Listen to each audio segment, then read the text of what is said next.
Account, ಆ ಒಂದೇ ಅಕೌಂಟ್ಗೆ ಕೋಟಿ ಕೋಟಿ ದುಡ್ಡು ಹೋಗಿದೆ. ಗೃಹಲಕ್ಷ್ಮಿ ಸ್ಕೀಮ್ ಪ್ರಕಾರ ಒಂದು ಅಕೌಂಟಿಗೆ 2,000 ರೂಪಾಯಿ ಹೋಗಬೇಕಿತ್ತು. ಆದರೆ ಕೋಟಿ ಕೋಟಿ ಹಣ ಒಂದೇ ಅಕೌಂಟ್ಗೆ ಟ್ರಾನ್ಸ್ಫರ್ ಆಗಿದೆ. ಅದು ಹೇಗಾಯಿತು? ಅದರ ಹಿಂದೆ ಯಾರೆಲ್ಲ ಇದ್ದಾರೆ? ಅಕ್ರಮವನ್ನ ತಡೆಯೋದಕ್ಕೆ ಸರ್ಕಾರ ಮಾಡ್ತಿರೋ ಪ್ಲಾನ್ ಏನು? ಆ ಕಂಪ್ಲೀಟ್ ಡೀಟೇಲ್ಸ್ ಇಲ್ಲಿದೆ ನೋಡಿ. ಬ್ಯಾಂಕ್ ಅಕೌಂಟ್ ತಗೋತಾರೆ, ತಗೊಂಡಿದ್ದಾನೆ ಮಾಡ್ತಾರೆ, ಅದೆಂಗೆ ಕೊಟ್ಟೋಗ್ಬಿಡುತ್ತೆ, ಚೆಕ್ ಮಾಡೋರು ಇವರು ಅದೆಂಗೆ ಕಳಿಸ್ಬಿಡ್ತಾರೆ. 3 ಇಂದ 4 ಕೋಟಿ ದುಡ್ಡು ಒಂದೇ ಅಕೌಂಟಿಗೆ ಯಾಕೆ ಹೋಯ್ತು? ಸೊ ಇದ್ದರ ಅಕೌಂಟಿಗೆ ಬಿಟ್ಟು ಇಲ್ಲದೆ ಇರೋ ಅಕೌಂಟಿಗೆ ಹಾಕಕ್ಕೆ ಕಾರಣ ಏನಿದೆ? ಅಕೌಂಟ್ ಇಲ್ಲದವ್ರಿ ಇದು ಎಲ್ಲ ರೊಕ್ಕ ಹೋಗ್ತಾ ಇದೆ. ಅದೇ 19,000 ಬಡವ್ರ ಅಕೌಂಟ್ ಇದ್ದು ಬಡವ್ರ ಮಂದಿಗೆ ಹೋದರೆ ಎಷ್ಟೊಂದು ಉಪಯೋಗ ಆಗುತ್ತೆ. ಅವ್ರದ್ದು ಕೊಡುವಂಗಿಲ್ಲ, ಇಲ್ದಾರ್ದವ್ರದ್ದು ಅದ್ರಾಗ ಖಾತೆದೊಳಗೆ ತುಂಬೈತಿ. ಅದ್ರ ನಾವೇನು ಮಾಡ್ಬೇಕು? ಅದಕ್ಕೆ ಸರ್ಕಾರದವ್ರ ಎಲ್ಲ ಇದಕ್ಕೆ ಜವಾಬ್ದಾರಿ. ಇದಕ್ಕೆ ಸರ್ಕಾರ ಗೋಲ್ಮಾಲ್ ಮಾಡಾಕತ್ತೈತಿ. ಅಧಿಕಾರಿಗಳು ಜವಾಬ್ದಾರಿ. ಇದಕ್ಕೆ ಹಗರಣ ಆಗಿದೆ. ಎಲ್ಲಿ ಹೋಗ್ತಾ ಇದೆ, ಏನು ಮಾಡ್ತಾ ಇದ್ದಾರೆ ಅಂತಕ್ಕಂಥದ್ದು ನಿಗೂಢ ನಡೆಯಾಗಿದೆ.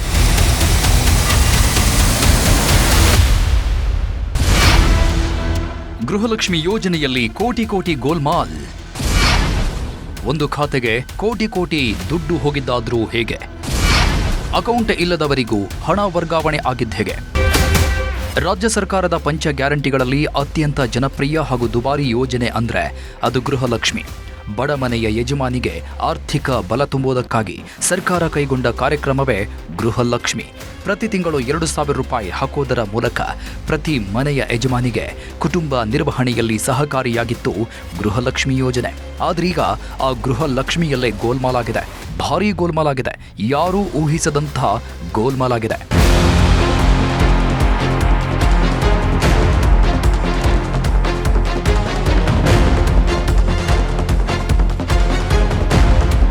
ಎಸ್, ಈ ಗೃಹಲಕ್ಷ್ಮಿ ಯೋಜನೆಯಲ್ಲಿ ಭಾರೀ ಗೋಲ್ಮಾಲ್ ನಡೆದಿದೆ ಅನ್ನೋದು CAG ವರದಿಯಲ್ಲಿ ಬಯಲಾಗಿದೆ. ಇದುವರೆಗೆ ಪ್ರತಿ ತಿಂಗಳು ಒಬ್ಬರಿಗೆ 2,000 ರೂಪಾಯಿಯಾಗಿ ಸುಮಾರು 75,000 ಕೋಟಿ ರೂಪಾಯಿಗಳನ್ನು ಈ ಯೋಜನೆ ಅಡಿಯಲ್ಲಿ ವಿತರಿಸಲಾಗಿದೆ. ಆದರೆ ಈ ಬೃಹತ್ ಮೊತ್ತದಲ್ಲಿ ಈಗ ಸಾವಿರಾರು ಕೋಟಿ ರೂಪಾಯಿಗಳ ಲೂಟಿಯಾಗಿದೆ ಅನ್ನೋ ವಿಚಾರ ಬೆಚ್ಚಿ ಬೀಳಿಸುತ್ತದೆ. 1.30 ಕೋಟಿ ಫಲಾನುಭವಿಗಳ ಪೈಕಿ ಲಕ್ಷಾಂತರ ಜನರಿಗೆ ನಿಯಮ ಬಾಹಿರವಾಗಿ ಹಣ ಸಂದಾಯವಾಗಿರುವುದು ಮೇಲ್ನೋಟಕ್ಕೆ ಸಾಬೀತಾಗಿದೆ.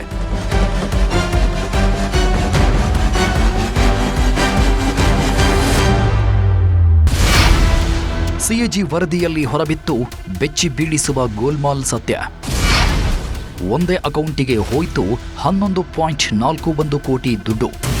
ಎಸ್, CAG ವರದಿಯಲ್ಲಿ ಅತ್ಯಂತ ಆಘಾತಕಾರಿ ಅಂಶ ಹೊರಬಿದ್ದಿದೆ. ಬರೋಬ್ಬರಿ 19,020 ಗೃಹಲಕ್ಷ್ಮಿ ಫಲಾನುಭವಿಗಳ ಬ್ಯಾಂಕ್ ಅಕೌಂಟ್ ಒಂದೇ ಆಗಿದೆ. ಹೀಗಾಗಿ ಆ 19,020 ಜನರಿಗೆ ಹೋಗಬೇಕಿದ್ದ ದುಡ್ಡು ಕೇವಲ ಒಂದೇ ಅಕೌಂಟಿಗೆ ಹೋಗಿದೆ. ಇಷ್ಟೊಂದು ದೊಡ್ಡ ಮಟ್ಟದಲ್ಲಿ ಒಂದೇ ಖಾತೆಗೆ ಸುಮಾರು 11.41 ಕೋಟಿ ರೂಪಾಯಿಯಷ್ಟು ಹಣ ಹರಿದಿರುವುದು ಪತ್ತೆಯಾಗಿದ್ದು ಇದೀಗ ಸರ್ಕಾರವನ್ನೇ ದಂಗುಬಡಿಸುತ್ತಿದೆ.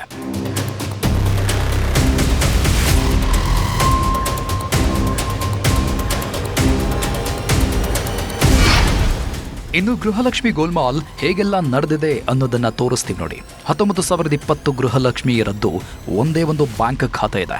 ಹೀಗಾಗಿ 19,020 ಜನರಿಗೆ ಹೋಗಬೇಕಿದ್ದ ದುಡ್ಡು ಒಂದೇ ಖಾತೆಗೆ ಬಂದು ಸೇರಿದೆ.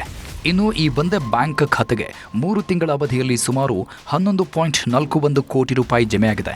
ಇಷ್ಟೇ ಅಲ್ಲ, ಇದಕ್ಕಿಂತಲೂ ಅಚ್ಚರಿ ಅಂದರೆ 23,262 ಫಲಾನುಭವಿಗಳಿಗೆ ಬ್ಯಾಂಕ್ ಖಾತೆಯೇ ಇಲ್ಲ. ಆದರೂ ಅವರಿಗೆ ದುಡ್ಡು ಹೋಗಿದೆ. ಅಕೌಂಟೇ ಇಲ್ಲದ 23,262 ಫಲಾನುಭವಿಗಳ ಹೆಸರಲ್ಲಿ ಸುಮಾರು 46.52 ಕೋಟಿ ಸಂದಾಯ ಆಗಿದೆ. ಇನ್ನು 8,995 ಗೃಹಲಕ್ಷ್ಮಿ ಖಾತೆಗಳಿಗೆ 2 ಸಲ ಹಣ ಟ್ರಾನ್ಸ್ಫರ್ ಆಗಿದೆ. ತಿಂಗಳಿಗೆ 1,80 ಲಕ್ಷದಂತೆ ಪದೇ ಪದೇ ಹಣ ಜಮೆಯಾಗಿದೆ. ಇನ್ನು 10,36,308 ಫಲಾನುಭವಿಗಳಿಂದ ಖಾತೆ ಬದಲಾವಣೆಯಾಗಿದೆ. ಇದರಲ್ಲೂ ಗೋಲ್ಮಾಲ್ ನಡೆದಿರುವ ಶಂಕೆ ವ್ಯಕ್ತವಾಗಿದೆ.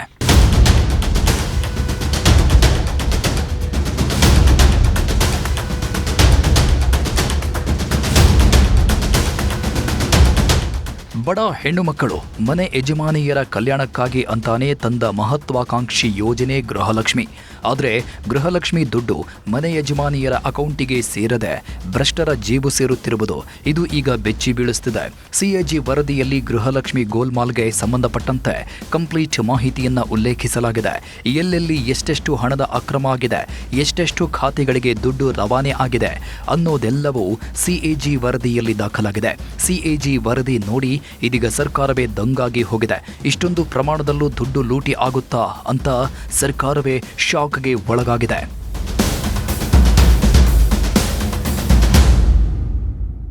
ಒಂದು ಕಡೆ ನೈಜ ಫಲಾನುಭವಿಗಳು ತಮ್ಮ ದಾಖಲೆಗಳನ್ನು ಸರಿಯಾಗಿ ನೀಡಿದ್ದರೂ ತಿಂಗಳುಗಟ್ಟಲೆ ಹಣ ಬಾರದೆ ಕಂಗಾಲಾಗಿದ್ದಾರೆ. ಮತ್ತೊಂದೆಡೆ ಅನರ್ಹರು ಮತ್ತು ನಕಲಿ ಖಾತೆದಾರರು ರಾಜಾರೋಷವಾಗಿ ಕೋಟಿ ಕೋಟಿ ಹಣವನ್ನ ಲೂಟಿ ಮಾಡುತ್ತಿದ್ದಾರೆ. 75,000 ಕೋಟಿ ರೂಪಾಯಿಗಳ ಬೃಹತ್ ಯೋಜನೆಯಲ್ಲಿ ಈ ಪರಿಯ ಗೋಲ್ಮಾಲಾಗಿದ್ದು ಹೇಗೆ ಅನ್ನೋ ಪ್ರಶ್ನೆ ಇದೀಗ ಎಲ್ಲರನ್ನೂ ಕಾಡ್ತಾ ಇದೆ. ಅದು ಹೆಂಗೆ ಊಟೋಗ್ಬಿಡುತ್ತಪ್ಪ, ಬ್ಯಾಂಕ್ ಅಕೌಂಟ್ ನಮ್ಮ ತಗೊಂಡೇ ತಾನೇ ಮಾಡ್ತಾರೆ. ಅದು ಹೆಂಗೆ ಊಟೋಗ್ಬಿಡುತ್ತೆ, ಚೆಕ್ ಮಾಡೋರು ಇವರು, ಅದು ಹೆಂಗೆ ಕಳಿಸ್ಬಿಡ್ತಾರೆ ಅಲ್ವೇ? ಹೇಳಿ ನೀವೇ. ಬರ್ತಿಲ್ಲ, ಯಾರಿಗೂ ಬರ್ತಿಲ್ಲ ಸರಿಯಾಗಿ. 1 ತಿಂಗಳು ಬಂದರೆ 3-4 ತಿಂಗಳು ಬರ್ತಾ ಇಲ್ಲ. ಆಮೇಲೆ ನಮಗೇನೋ ಒಂದು ಸಹಕಾರ ಮಾಡಿಕೊಡಿ, ಬಡವರಿಗೆ ಏನಾರು ಒಂದು ದಾರಿಯಿಂದ ಇದ್ದವ್ರಿಗೆ ಮಾಡಿಕೊಡ್ತಾರೆ, ಇಲ್ದಿದ್ದಂಥವ್ರಿಗೆ ಸುಮ್ಮನೆ ಇವತ್ತು ನೋಡೋಣ ನಾಳೆ ನೋಡೋಣ ಅಂತ ಹೇಳ್ತಾರೆ. ಇದೇ ಸವತ್ತು ಹೇಳೋದೇ ಒಂದು ಚಿನ್ ಬತ್ತಿತ್ತು. ಈಗ 4 ತಿಂಗಳಿಂದ ಅದೂ ಬರಲ್ಲ. ಅದು ಬರ್ತಾ ಇಲ್ಲ. ಎಷ್ಟು ಬರ್ತಿತ್ತು ಅಮ್ಮ ಅದು? 800 ರೂಪಾಯಿ ಬರ್ತಿತ್ತು. 2,800 ರೂಪಾಯಿ ಜೀವನ ಆಗ್ತಿತ್ತು. ಹೆಂಗೋ ಕಥೆನೇ, ಔಷಧಿ ಮಾತ್ರೆಗೇನೆ 1,000 ರೂಪಾಯಿ ಬೇಕು. ಹೆಂಗೋ ಜೀವನ ಮಾಡ್ತಾ ಇದ್ದೋ, ಇವಾಗ ಅದು ಇಲ್ದಿದಂಗೆ ಆಗೈತೆ. ರೊಚ್ಚಿಗೆದ್ದ ಗೃಹಲಕ್ಷ್ಮಿಯರು ಸರ್ಕಾರದ ವಿರುದ್ಧ ಆಕ್ರೋಶ. ಇನ್ನು ಗೃಹಲಕ್ಷ್ಮಿ ಗೋಲ್ಮಾಲ್ ವಿಚಾರಕ್ಕೆ ಸಂಬಂಧಪಟ್ಟಂತೆ ಆಘಾತಕಾರಿ ಸಿಎಜಿ ವರದಿ ಹೊರಬೀಳುತ್ತಿದ್ದಂತೆಯೇ ಗೃಹಲಕ್ಷ್ಮಿ ಯೋಜನೆಯ ನೈಜ ಫಲಾನುಭವಿಗಳು ತೀವ್ರ ಆಕ್ರೋಶಗೊಂಡಿದ್ದಾರೆ. ಕಳೆದೆರಡು 3 ತಿಂಗಳಿಂದ ನಮಗೆ ಬರಬೇಕಾದ 2,000 ರೂಪಾಯಿ ಹಣ ಬಂದಿಲ್ಲ ಎಂದು ಮಹಿಳೆಯರು ಆಕ್ರೋಶಗೊಂಡಿದ್ದಾರೆ. ಬಡವರಿಗೆ ಸಿಗಬೇಕಾದ ಯೋಜನೆ ಭ್ರಷ್ಟರ ಪಾಲಾಗುತ್ತಿದೆ ಎಂದು ಗರಮಾಗಿದ್ದಾರೆ. ಗೃಹಲಕ್ಷ್ಮಿ ಯೋಜನೆಯಲ್ಲಿ ದೊಡ್ಡ ಅಕ್ರಮ ನಡೆದಿದೆ, ಅದಕ್ಕೆ ಸಿಎಜಿ ವರದಿಯ ಅಂಕಿ ಅಂಶಗಳೇ ಸಾಕ್ಷಿ ಅಂತ ಆಕ್ರೋಶ ಹೊರಹಾಕಿದ್ದಾರೆ. ಸರ್ಕಾರ ಜವಾಬ್ದಾರಿ ಇದಕ್ಕೆ. ಗೃಹಲಕ್ಷ್ಮಿ ಖಾತೆಗ ನಮಗೆ ಇದು ಮಾಡಾಕತ್ತಾರಲ್ಲ, ಸರ್ಕಾರ ಗೋಲ್ಮಾಲ್ ಮಾಡಾಕತ್ತೈತಿ. ಅಧಿಕಾರಿಗಳು ಜವಾಬ್ದಾರಿ ಇದಕ್ಕೆ. ಈಗ ಮತ್ತು ನಮಗೆ ಬೇರೆ ಮತ್ತು ನೀವು ಅಪ್ಲಿಕೇಶನ್ ಕೊಡ್ರಿ ಅನ್ನಕತ್ತಾರ. ಇದು ಯಾ ನ್ಯಾಯ ರೀ? ಇದಾಗ ಎಲ್ಲರೂ ಕೂಡಿ ಒಂದು ಏನಾರ ಸೂಕ್ತ ಕ್ರಮ ತಗೋಬೇಕಂತ ಹೇಳಿ ನಾವು ಅಂತೇವ್ರಿ. ತನಿಖೆ ಆಗ್ಬೇಕ್ರಿ. ಇದು ಕ್ರಮ ತಗೋಬೇಕ್ರಿ. ಯಾಕಂದ್ರೆ ಇದು ನುಕ್ಸಾನ ಎಲ್ಲ ನಮಗೆ ಆಮ್ ಜನತೆಗೆ ನಮಗೆ ಆಕೈತಿ. ಗೌರ್ಮೆಂಟ್ ಎಲ್ಲ ಇದಕ್ಕೆ ಹೊಣೆ ರೀ ಸರ್. ಮತ್ತೀಗ ಹೊಸದಾಗಿ ಅರ್ಜಿ ಹಾಕಿ ಮತ್ತು ಅದಕ್ಕೆಲ್ಲ ಟೈಮ್ ಭಾಳ ಇದು ಮಾಡ್ತೇವೆ. ಲಾಸ್ಟ್ ಟೈಮ್ ಎಲ್ಲ ಫಸ್ಟ್ ಟೈಮ್ ಹಾಕಿದಾಗ ಗೃಹಲಕ್ಷ್ಮಿದು ಎಷ್ಟೊಂದು ಪ್ರಾಬ್ಲಮ್ ಆಗಿದೆ. ಈಗ ಮಸ್ತ್ ನೆಕ್ಸ್ಟ್ ಟೈಮ್ ಅದೇ ಮಾಡೋದು. ಇದರಲ್ಲಿ ಅಷ್ಟೊಂದು ಎಲ್ಲ ಭ್ರಷ್ಟಾಚಾರ ಆಗಿದೆ ಅಂದರೆ ಅದಕ್ಕೆ ಸರ್ಕಾರನ ಹೊಣೆ. ಈಗ 19,000 ರೂಪಾಯಿ ಅಕೌಂಟ್ ಇಲ್ದವ್ರಿ ಇದು ಎಲ್ಲ ರೊಕ್ಕ ಹೋಗ್ತಾ ಇದೆ. ಅದೇ 19,000 ಬಡವ್ರ ಅಕೌಂಟ್ ಇದ್ದು ಬಡವ್ರ ಮಂದಿಗೆ ಹೋದರೆ ಎಷ್ಟೊಂದು ಉಪಯೋಗ ಆಗುತ್ತೆ. ಅಷ್ಟೊಂದು ದುಡ್ಡು ಎಲ್ಲ ವೇಸ್ಟು. ಅದಕ್ಕೆಲ್ಲ ಸರ್ಕಾರದ ಹೊಣೆ, ಅವರೇ ಎಲ್ಲ ನೋಡ್ಕೋಬೇಕು. ಸರ್ಕಾರವೇ ನೇರ ಹೊಣೆ, ಗೃಹಲಕ್ಷ್ಮಿ ಗೋಲ್ಮಾಲ್ಗೆ ಸರ್ಕಾರವೇ ನೇರ ಹೊಣೆ ಅಂತ ಸಾರ್ವಜನಿಕರು ಆಕ್ರೋಶ ವ್ಯಕ್ತಪಡಿಸುತ್ತಿದ್ದಾರೆ. ಇಷ್ಟೆಲ್ಲ ಕೋಟಿ ಕೋಟಿ ಹಣ ಅಕ್ರಮವಾಗಿ ವರ್ಗಾವಣೆ ಆಗ್ತಿದ್ರು ಅಧಿಕಾರಿಗಳು ಅದ್ಯಾಕೆ ಸುಮ್ಮನಾಗಿದ್ರು ಅನ್ನೋ ಪ್ರಶ್ನೆ ಕಾಡ್ತಿದೆ. ಇದನ್ನೆಲ್ಲ ನೋಡ್ತಿದ್ರೆ ಅಧಿಕಾರಿಗಳೇ ಗೋಲ್ಮಾಲ್ನಲ್ಲಿ ಭಾಗಿಯಾಗಿರೋ ಸಾಧ್ಯತೆಗಳು ಇವೆ ಅಂತ ಸಾರ್ವಜನಿಕರು ಕಿಡಿಕಾರ್ತಿದ್ದಾರೆ. ಸರ್ಕಾರ ಹೊಣೆ ರೀ. ಮತ್ತು ಒಂದೇ ಖಾತೆಗೆ 20 ಜನ 1,000 ಮಂದಿದು ಹಾಕಿದ್ರೆ ಈಗ ಅಷ್ಟು ಜನದ ನಮ್ಮ ಬರಬೇಕು. ಇದ್ದವ್ರದ್ದು ಕೊಡುವಂಗಿಲ್ಲ, ಇಲ್ದಾರ್ದವ್ರದ್ದು ಅದ್ರಾಗ ಖಾತೆದೊಳಗೆ ತುಂಬೈತಿ. ಅದ್ರ ನಾವೇನು ಮಾಡ್ಬೇಕು? ಅದಕ್ಕೆ ಸರ್ಕಾರದವ್ರ ಎಲ್ಲ ಇದಕ್ಕೆ ಜವಾಬ್ದಾರಿ. ಇದಕ್ಕೆ ಇದ್ದವ್ರದ್ದು ಕೊಟ್ಟಿಗೆ ಬಿಟ್ಟು ಕೇಸ್ ಇಲ್ದವ್ರದ್ದು ಕೊಟ್ಕೊಂತ ಹೋದ್ರೆ ಹೆಂಗೆ? ಹಾಂ, ಭ್ರಷ್ಟಾಚಾರ ಆಗೈತ್ರಿ. ಇವ್ರು ಮಾಡೋ ಸರ್ಕಾರ ಮಾಡೋದನ್ನ ಮತ್ತು ಹಳ್ಳಿ ಅದನ್ನು ಮಾಡಿ ಇದನ್ನು ಮಾಡಂತಂದ್ರೆ ತಾವು ಏನು ಮಾಡ್ಕೋಬೇಕು? ತಾವು ಹೆಂಗೆ ಮಾಡಿದ್ರೆ ಮತ್ತು ಬೇರೆ ಬಡವ್ರ ಮಂದಿ ಹೆಂಗೆ ಮಾಡ್ಬೇಕಿದ್ರೆ? ಆಕ್ರೋಶ ಹೆಚ್ಚಾಗಿದೆ, ಸಿಟ್ಟು ಭುಗಿಲೆದ್ದಿದೆ. ನಿಜವಾದ ಮನೆಯ ಒಡತಿಗೆ, ನಿಜವಾದ ಗೃಹಲಕ್ಷ್ಮಿಯರಿಗೆ ಸೇರಬೇಕಿದ್ದ ಹಣ ಬೇರೆಯವರ ಪಾಲಾಗುತ್ತಿದೆ ಅಂತ ಮಹಿಳೆಯರು ಆಕ್ರೋಶಗೊಂಡಿದ್ದಾರೆ. ಸರ್ಕಾರದ ವಿರುದ್ಧ ಸಿಡಿದೆದ್ದಿದ್ದಾರೆ. ಸಿಎಜಿ ವರದಿ ಪ್ರಕಾರ ಒಂದೇ ಬ್ಯಾಂಕ್ ಖಾತೆಗೆ ಕೋಟ್ಯಾಂತರ ಹಣ ಜಮೆಯಾಗಿದೆ. ಬ್ಯಾಂಕ್ ಖಾತೆ ಇಲ್ಲದ ಫಲಾನುಭವಿಗಳಿಗೆ ಜಮೆ ಆಗಿದೆ ಎಂಬ ಮಾಹಿತಿ ಇದೆ. ಹೀಗಾಗಿ ಗೃಹಲಕ್ಷ್ಮಿ ಯೋಜನೆಯಲ್ಲಿ ನಡೆದಿರುವ ಭ್ರಷ್ಟಾಚಾರದ ಬಗ್ಗೆ ಉನ್ನತ ಮಟ್ಟದ ತನಿಖೆ ನಡೆಸಬೇಕು ಅಂತ ಒತ್ತಾಯಿಸಿದ್ದಾರೆ. 19,020 ಜನಗಳದ್ದು ಅಕೌಂಟು ಒಂದೇ ಅಕೌಂಟಿಗೆ ದುಡ್ಡು ಹೋಗೈತಂತ. ಸೊ ಇದು ಯಾಕೆ, ಅದು ಹೇಗೆ ಸಾಧ್ಯ ಆಗುತ್ತೆ? ಸೊ ಅರೌಂಡ್ ಒಂದು 3-4 ಕೋಟಿ ದುಡ್ಡು ಒಂದೇ ಅಕೌಂಟಿಗೆ ಯಾಕೆ ಹೋಯ್ತು?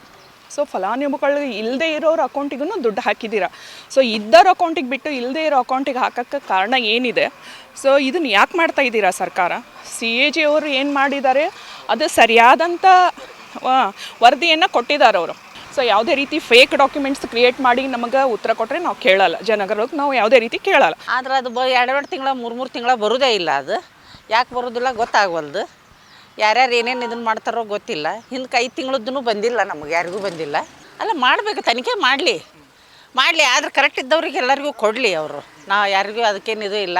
ಆದ್ರೆ ತನಿಖೆ ಮಾಡಬೇಕಾದ್ರೆ ಭಾಳ ರಿಸ್ಕ್ ಮಾಡಬೇಡ್ರಿ. ಎಲ್ಲ ಅಂದರೆ ಎಲ್ಲರೂ ದುಡಿಯೋದು ಬಿಟ್ಟು ಹೋಗಿ ಅಲ್ಲಿ ಪಾಳೆ ಹಚ್ಕೊಂಡು ನಿಂದಿರೋದು, ಎಲ್ಲ ಆ ಡಾಕ್ಯುಮೆಂಟ್ಸ್ ಬೇಕು, ಈ ಡಾಕ್ಯುಮೆಂಟ್ಸ್ ಬೇಕು ಅಂದ್ರೆ ಕೊಡೋಕೆ ಎಲ್ಲರಿಗೂ ಡಾಕ್ಯುಮೆಂಟ್ಸ್ ಎಲ್ಲ ರೆಡಿ ಇಟ್ಕೊಂಡಿರಲ್ಲ. ಏನು ಮೇನ್ ಡಾಕ್ಯುಮೆಂಟ್ಸ್ ಅದಾವ ಅವ್ನು ತೊಗೊಂಡು ಕೊಡಲಿ ಅವರು. ಇನ್ನು ಗೃಹಲಕ್ಷ್ಮಿ ಯೋಜನೆಯಲ್ಲಿ ಕೋಟಿ ಕೋಟಿ ಗೋಲ್ಮಾಲ ಆಗಿರೋದ್ರಿಂದ ನೈಜ ಫಲಾನುಭವಿಗಳು ಸಂಕಷ್ಟಕ್ಕೆ ತುತ್ತಾಗಿದ್ದಾರೆ. ಈಗಲೇ ಗೃಹಲಕ್ಷ್ಮಿ ದುಡ್ಡು ಬಾರದೆ ಸಂಕಷ್ಟ ಎದುರಿಸುವಂತಾಗಿದೆ. 3 ತಿಂಗಳಿಂದ ಹಣ ಬಂದಿಲ್ಲ. ಹೀಗಿರುವಾಗ ಈ ಥರದ ಅಕ್ರಮ ಆದರೆ ನಮ್ಮ ಗತಿ ಏನು ಅಂತ ಗೃಹಲಕ್ಷ್ಮಿಯರು ಅಳಲು ತೋಡಿಕೊಳ್ತಿದ್ದಾರೆ.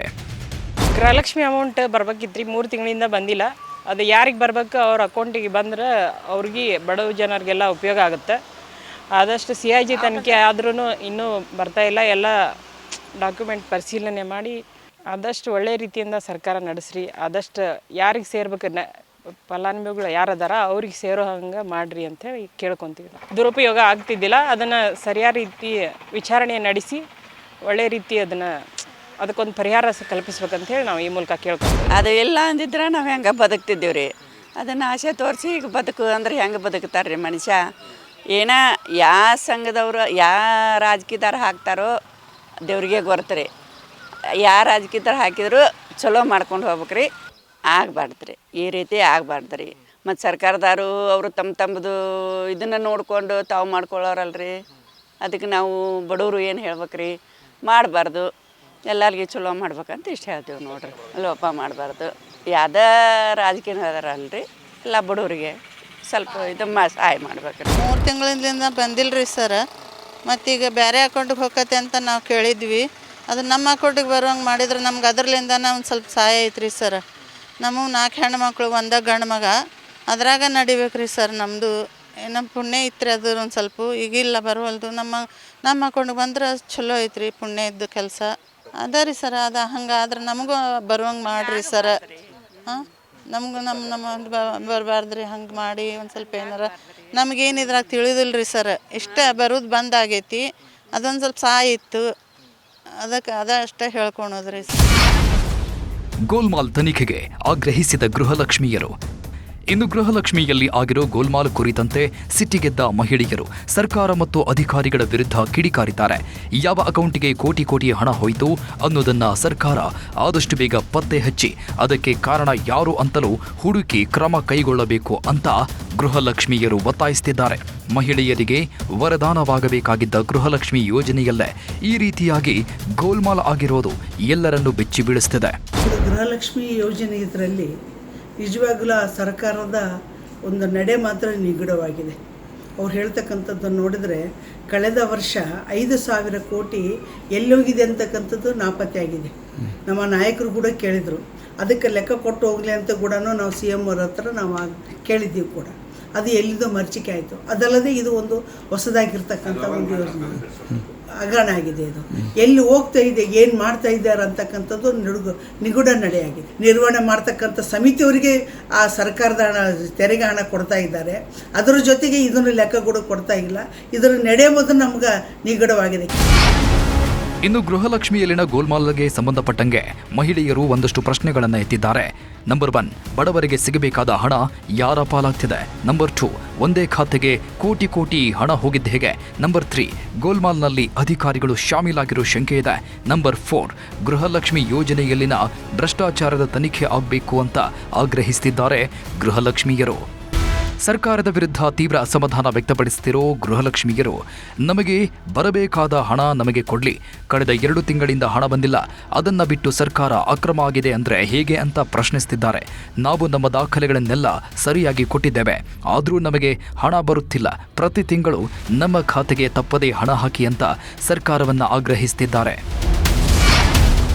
ಸತ್ತವರ ಖಾತೆಗಳಿಗೂ ಹೋಗಿತ್ತು ಕೋಟಿ ಕೋಟಿ. ಇನ್ನು ಗೃಹಲಕ್ಷ್ಮಿ ಗೋಲ್ಮಾಲ್ಗೆ ಸಂಬಂಧಪಟ್ಟಂಗೆ ಬಹಳಷ್ಟು ಲೋಪಗಳಾಗಿವೆ. ಬರೀ ನಕಲಿ ಖಾತೆಗಳಿಗೆ ಹಣ ಹೋಗಿದ್ದು ಮಾತ್ರವಲ್ಲ, ಸತ್ತವರ ಅಕೌಂಟ್ಗಳಿಗೂ ಹಣ ಹೋಗಿದ್ದು ತನಿಖೆಯಲ್ಲಿ ಬಯಲಾಗಿದೆ.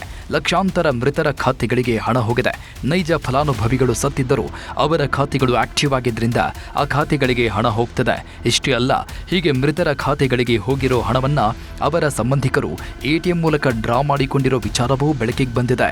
ಹೀಗಾಗಿ ಸತ್ತವರು ಯಾರು, ಬದುಕಿರೋರ್ಯಾರು, ಬಡವರ್ಯಾರು, ಶ್ರೀಮಂತರು ಯಾರು ಅನ್ನೋದನ್ನೆಲ್ಲವನ್ನು ಪತ್ತೆ ಹಚ್ಚಿ ಅಕ್ರಮವಾಗಿ ಸೋರಿಕೆಯಾಗ್ತಿರೋದನ್ನು ತಪ್ಪಿಸಬೇಕಿದೆ. ಆಗ ಮಾತ್ರವೇ ಸರ್ಕಾರಕ್ಕೆ ಹೊರೆ ತಪ್ಪೋದು.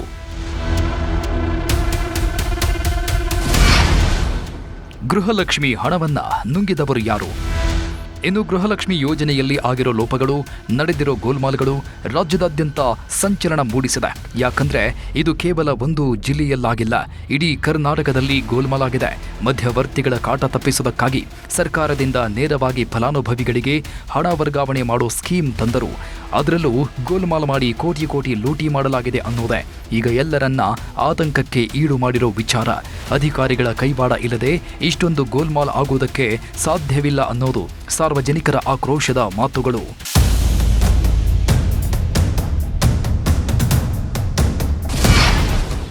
ಗೃಹಲಕ್ಷ್ಮಿ ಗೋಲ್ಮಾಲ್ ವಿಪಕ್ಷಗಳಿಗೆ ಬ್ರಹ್ಮಾಸ್ತ್ರ.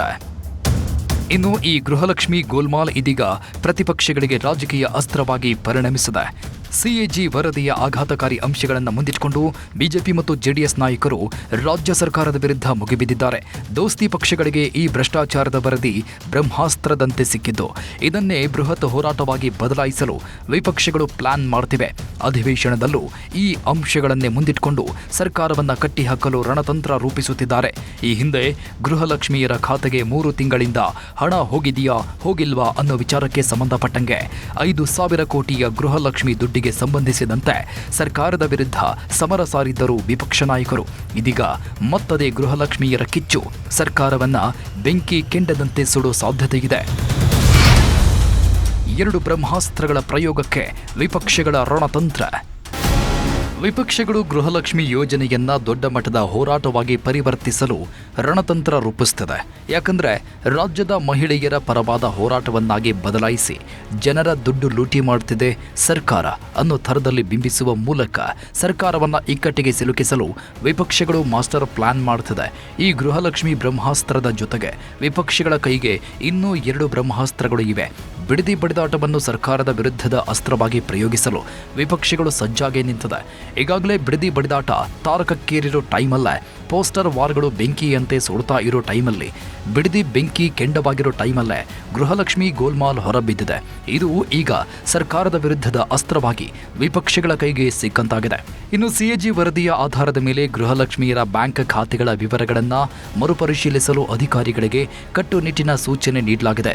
ಇಷ್ಟೊಂದು ಅಕ್ರಮ ನಡೆಯುವುದಕ್ಕೆ ಹೇಗೆ ಸಾಧ್ಯವಾಯಿತು ಅನ್ನೋದರ ಬಗ್ಗೆನೂ ಪರಿಶೀಲನೆ ನಡೆಸಲಾಗ್ತಿದೆ.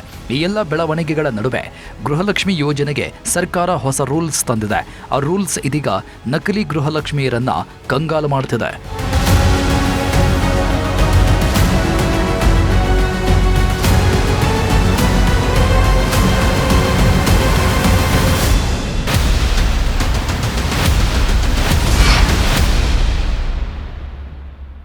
ಗೃಹಲಕ್ಷ್ಮಿ ಗೋಲ್ಮಾಲ್ ವಿಚಾರ ಸ್ಫೋಟಗೊಳ್ಳುತ್ತಿದ್ದಂತೆಯೇ ಸರ್ಕಾರ ಅಲರ್ಟ್ ಆಗಿದೆ. ಬೃಹತ್ ಮಟ್ಟದ ಪರಿಷ್ಕರಣಾ ಕಾರ್ಯಾಚರಣೆಗಿಳಿದಿದೆ. ಅನರ್ಹರ ಪತ್ತೆಗೆ ಜಾಲ ಬೀಸಲಾಗಿದೆ. ಇದು ಈಗ ನಕಲಿ ಲಕ್ಷ್ಮಿಯರಿಗೆ ಕಂಟಕಪ್ರಾಯವಾಗಿದೆ. ಗೃಹಲಕ್ಷ್ಮಿ ಗೋಲ್ಮಾಲ್ ಪತ್ತೆಗೆ ಅಖಾಡಕ್ಕೆ ಇಳಿದ ಸರ್ಕಾರ. ನಕಲಿ ಗೃಹಲಕ್ಷ್ಮಿಯರಿಗೆ ಶುರುವಾಯಿತು ನಡುಕ. ಪರಿಷ್ಕರಣೆ ನಂತರ ನಕಲಿ ಲಕ್ಷ್ಮಿಯರಿಗೆ ಗೇಟ್ ಪಾಸ್. ಎಸ್, ಗೃಹಲಕ್ಷ್ಮಿ ಯೋಜನೆಯ ಕಳ್ಳಾಟ ಬಯಲಾಗ್ತಾ ಇದ್ದಂತೆ ಇಲಾಖೆ ನಡೆಸಿದ ತನಿಖೆ ಮತ್ತು ದತ್ತಾಂಶಗಳ ಪರಿಶೀಲನೆ ವೇಳೆ ದಂಗುಬಡಿಸುವ ಸತ್ಯಗಳು ಹೊರಬಿದ್ದಿವೆ. ನಿಯಮಗಳನ್ನು ಮೀರಿ ಸಾವಿರಾರು ಮೃತರ ಖಾತೆಗೆ ಹಣ ಜಮೆಯಾಗಿರುವುದು ಬೆಳಕಿಗೆ ಬಂದಿದೆ. ಮುಖ್ಯವಾಗಿ 4.30 ಲಕ್ಷಕ್ಕೂ ಹೆಚ್ಚು ಅನರ್ಹ ಫಲಾನುಭವಿಗಳಿಗೆ ಸರ್ಕಾರ ಆಲ್ರೆಡಿ ಕೋಕ್ ನೀಡಿದೆ. ಯೋಜನೆ ಅಡಿ ನೋಂದಣಿಯಾಗಿದ್ದ ಸುಮಾರು 1.95 ಲಕ್ಷ ಮಹಿಳೆಯರು ಮೃತಪಟ್ಟಿದ್ದರು. ಅವರ ಖಾತೆಗಳಿಗೆ ಹಣ ಜಮೆಯಾಗುತ್ತಿತ್ತು ಅನ್ನೋದು ಪರಿಶೀಲನೆ ವೇಳೆ ಗೊತ್ತಾಗಿದೆ. ಇದರ ಬೆನ್ನಲ್ಲೇ ಇದೀಗ ಸಿಎಜಿ ವರದಿಯಲ್ಲಿ ಇನ್ನಷ್ಟು ಅಕ್ರಮದ ಸತ್ಯ ಹೊರಬಿದ್ದಿದ್ದು ಎಲ್ಲರನ್ನೂ ಬೆಚ್ಚಿ ಬೀಳಿಸುತ್ತಿದೆ. ಹೀಗಾಗಿ ಗೃಹಲಕ್ಷ್ಮಿ ಪರಿಷ್ಕರಣೆಗೆ ಮುಂದಾಗಿರುವ ಸರ್ಕಾರ ಇದೀಗ ದಿಟ್ಟ ಹೆಜ್ಜೆ ಇಟ್ಟಿದೆ. ಇದು ನಕಲಿ ಲಕ್ಷ್ಮಿಯರಿಗೆ ನಡುಕ ಸೃಷ್ಟಿಸುತ್ತಿದೆ. ಯಾರೋ ನಂಬರ್ಗೆ ಫೋನ್ ಹೋಗ್ತಾ ಇದೆ, ಅವ್ರ ಹತ್ರ ಇಲ್ಲ, ಮಾಹಿತಿ ಇಲ್ಲ. ಸೊ ಯಾರು ನಿಜವಾಗ್ಲೂ ಒರಿಜಿನಲ್ ಹೋಗ್ತಾ ಇದೆಯೋ ಇಲ್ಲೊಂದು ಚೆಕ್ ಮಾಡಬೇಕಾಗಿದೆ. ಅದಕ್ಕೆ ಮತ್ತೆ ಅವರು ಅರ್ಜಿಗಳನ್ನು ಕೊಡಬೇಕಾಗ್ತದೆ. ಇನ್ನು ಸರ್ಕಾರದ ಪರಿಷ್ಕರಣಾ ಕಾರ್ಯದಿಂದ ಇದುವರೆಗೆ ಒಟ್ಟು 4.30 ಲಕ್ಷ ಫಲಾನುಭವಿಗಳನ್ನು ಯೋಜನೆಯಿಂದ ಗೇಟ್ ಪಾಸ್ ನೀಡಲಾಗಿದೆ. ಆ ಪ್ರಕಾರವಾಗಿ ಯಾರನ್ನೆಲ್ಲ ಪಟ್ಟಿಯಿಂದ ಔಟ್ ಮಾಡಲಾಗಿದೆ ಅಂತ ನೋಡೋದಾದ್ರೆ, ನಂಬರ್ 1 ಮೃತಪಟ್ಟಿದ್ದರೂ ಹಣ ಪಡಿತಾ ಇದ್ದ ಮಹಿಳೆಯರ ಹೆಸರುಗಳನ್ನು ಡಿಲೀಟ್ ಮಾಡಲಾಗಿದೆ. ನಂಬರ್ 2 ಆದಾಯ ತೆರಿಗೆ ಪಾವತಿಸುವ ಮಹಿಳೆಯರ ಹೆಸರುಗಳನ್ನು ಪಟ್ಟಿಯಿಂದ ಔಟ್ ಮಾಡಲಾಗಿದೆ. ನಂಬರ್ 3 ಆಧಾರ್ ಸೀಡಿಂಗ್ ಮಾಡಿಸದ ಮಹಿಳೆಯರ ಅರ್ಜಿಗಳು ರದ್ದಾಗಿದೆ.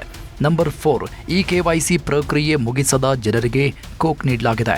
ಇದರಿಂದಾಗಿ ಸರ್ಕಾರಕ್ಕೆ ಪ್ರತಿ ತಿಂಗಳು ಬರೋಬ್ಬರಿ 80 ಕೋಟಿ ರೂಪಾಯಿ ಉಳಿತಾಯವಾಗಲಿದೆ.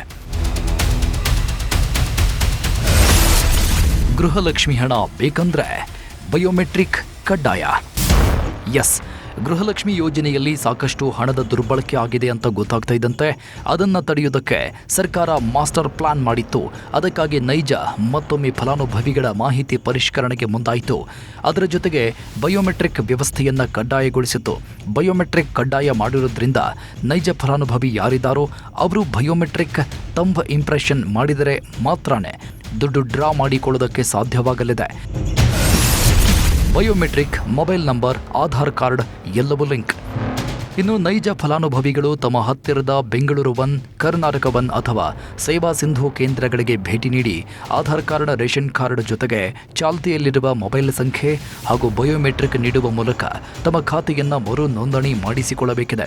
ಇಷ್ಟೇ ಅಲ್ಲ, ಮೊಬೈಲ್ ಆ್ಯಪ್ ಆಧಾರಿತ ಸಮೀಕ್ಷೆ ನಡೆಸಲಾಗುತ್ತಿದ್ದು ಅದರಲ್ಲಿ ಗೃಹಲಕ್ಷ್ಮಿ ಐಡಿ, ರೇಷನ್ ಕಾರ್ಡ್ ಸಂಖ್ಯೆ, ಆಧಾರ್ ಸಂಖ್ಯೆ, ವೋಟರ್ ಐಡಿ, ಗಂಡನ ಹೆಸರು ಮತ್ತು ಕುಟುಂಬದ ವಿವರಗಳನ್ನು ನಮೂದಿಸುವ ಮೂಲಕ ಫಲಾನುಭವಿಗಳನ್ನು ಸುಲಭವಾಗಿ ಗುರುತಿಸಲು ಮತ್ತು ನಕಲಿ ಖಾತೆಗಳನ್ನು ಪತ್ತೆ ಹಚ್ಚಲು ಇದು ಸಾಧ್ಯವಾಗಲಿದೆ. ಅಕ್ರಮ ತನಿಖೆಗಿಳಿದ ಸರ್ಕಾರ, ಅಧಿಕಾರಿಗಳ ವಿರುದ್ಧವೂ ಕ್ರಮ. ಇನ್ನು ಗೃಹಲಕ್ಷ್ಮಿ ಗೋಲ್ಮಾಲ್ ವಿಚಾರಕ್ಕೆ ಸಂಬಂಧಿಸಿದಂತೆ ತನಿಖೆಗೆ ಇಳಿದ ಸರ್ಕಾರ ಈ ಗೋಲ್ಮಾಲ್ನಲ್ಲಿ ಶಾಮೀಲಾಗಿರುವ ಭ್ರಷ್ಟ ಅಧಿಕಾರಿಗಳ ವಿರುದ್ಧ ಕಠಿಣ ಕ್ರಮಕ್ಕೆ ಮುಂದಾಗಿದೆ. ಅದರಲ್ಲೂ ಸಿಎಜಿ ವರದಿಯಲ್ಲಿ ಉಲ್ಲೇಖಿಸಿರುವಂತೆ 19,000ಕ್ಕೂ ಹೆಚ್ಚು ಜನರಿಗೆ ಒಂದೇ ಖಾತೆ ಲಿಂಕ್ ಮಾಡಿದ್ದು ಯಾರು, ಬ್ಯಾಂಕ್ ಖಾತೆ ಇಲ್ಲದವರಿಗೂ ಹಣ ಬಿಡುಗಡೆ ಮಾಡಿದ್ದು ಹೇಗೆ ಎಂಬ ಬಗ್ಗೆ ಆಂತರಿಕ ತನಿಖೆ ನಡೀತಾ ಇದೆ. ತಪ್ಪು ಸಾಬೀತಾದರೆ ಸಂಬಂಧಪಟ್ಟ ಅಧಿಕಾರಿಗಳು ಮತ್ತು ಇಲಾಖೆಯ ಸಿಬ್ಬಂದಿಗಳಿಗೆ ಸಂಕಷ್ಟ ತಪ್ಪಿದ್ದಲ್ಲ. ಬಡ ಮಹಿಳೆಯರಿಗೆ ಆರ್ಥಿಕ ಶಕ್ತಿಯಾಗ್ಲಿ ಅನ್ನೋ ಕಾರಣಕ್ಕೆ ಸರ್ಕಾರ ಗೃಹಲಕ್ಷ್ಮಿ ಯೋಜನೆಯನ್ನ ಜಾರಿಗೆ ತಂದಿದೆ. ಆದರೆ ಬಡವರ ದುಡ್ಡಿಗೆ ಕನ್ನ ಹಾಕ್ತಾ ಇರೋದು ಸಿಎಜಿ ವರದಿಯಲ್ಲಿ ಬಯಲಾಗಿದೆ. ಈ ಅಕ್ರಮಗಳನ್ನ, ಲೋಪದೋಷಗಳನ್ನ ಸರಿಪಡಿಸಲು ಸರ್ಕಾರ ಯಾವೆಲ್ಲ ಕ್ರಮಗಳನ್ನ ಕೈಗೊಳ್ಳಲಿದೆ ಅನ್ನೋದನ್ನ ಕಾದು ನೋಡಬೇಕು. ಇದುವೇ ಹೊತ್ತಿನ ವಿಶೇಷ. ನೋಡ್ತಾ ಇರಿ ನ್ಯೂಸ್ 18 ಕನ್ನಡ. ಜಾಲ ನಮ್ಮದು, ಬಲ ನಿಮ್ಮದು.